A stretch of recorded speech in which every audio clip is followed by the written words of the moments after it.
Sultan to leave Sulu as an independent province, if not an independent nation.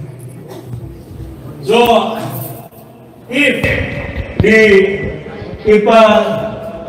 we look at Sulu, people of the Republic of the Philippines forget that Sulu can be the richest nation in the world because of its oil-rich resources in the Sulu Sea oil basin. To make it short, we have about 91 billion barrels fuel oil equivalent in Sulu Sea that can be extracted and that can be made the resources of Sulu and even to help other countries.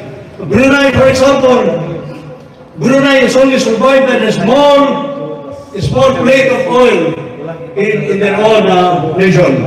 But Brunei is one of the richest nations in the world. Singapore is survived by its international transshipment port. But Singapore is also one of the richest nations in the world. And we look at Sulu to be the most richest nation in the world if Governor Sultan can explore the sea oil of the Sulu Sea. So this is it's one of the vision of the Marsum, the Martin Auto Association Network for the Sultan Development.